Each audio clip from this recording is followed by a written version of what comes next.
The focus remaining on Mombasa County that now risks being placed into total lockdown as the number of positive cases continued to soar. In the last 24 hours, 12 new cases were reported, bringing the total cases at the coastal county to 79.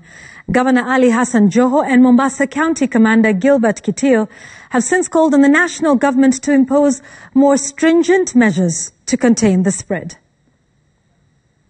As the number of infections in the country rose to 320, Nairobi remaining the epicenter with 207, the spotlight has been cast on Mombasa County, which since reporting its first case in late March has seen numbers rise sharply. In the last 24 hours, out of the 17 confirmed cases in the country, Mombasa accounted for 12, pushing its total cases to 79. 15 of these were picked by our surveillance teams. On April 1st, Mombasa had 7 confirmed cases.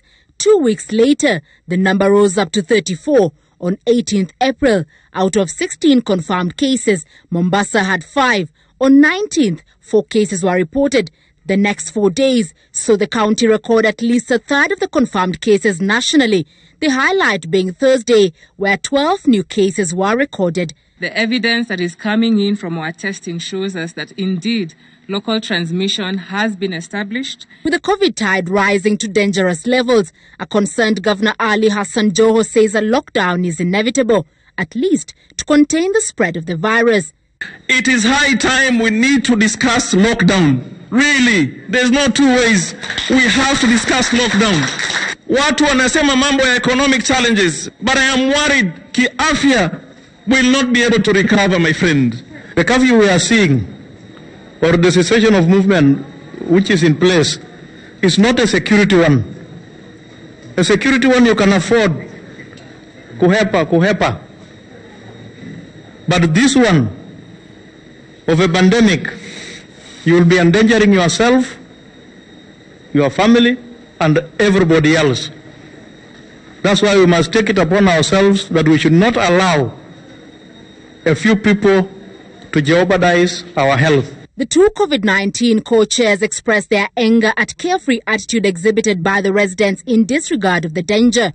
When you ask for a lockdown, there are so many simulations that are brought to you. People talk about economic challenges. Where unataka kulipa loan ama ukufe. You can renegotiate your loan terms. You can renegotiate your mortgage terms. And everybody in the world understands the situation today.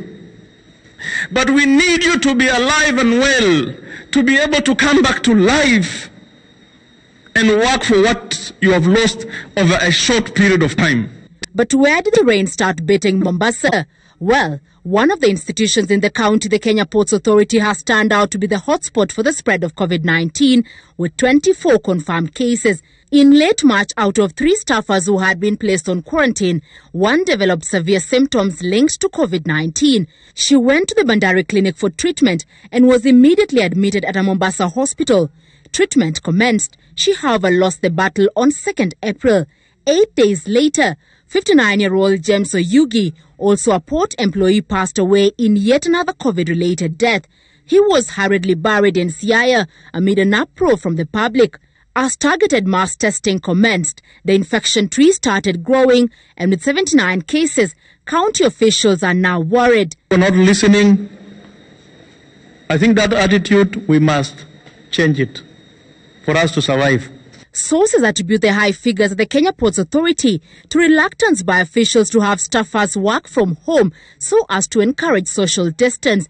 In fact, some of the confirmed cases even received their results while at work. The government has tested 668 samples countrywide over the last 24 hours, 478 from Nairobi, 101 from Mombasa, 31 from Siaya, 13 from Uasin Gishu, and 11 from Homa Bay. On Friday, President Kenyatta is expected to announce more stringent measures for 3 coastal counties, Mombasa, Kwale and Kilifi. With the number of infections rising and amid calls to the government to review some of the stringent measures it has imposed, the challenge it faces is that every option of easing the restrictions comes with the possibility of a wider spread of the coronavirus. Chamutai Goin, Citizen TV, Nairobi.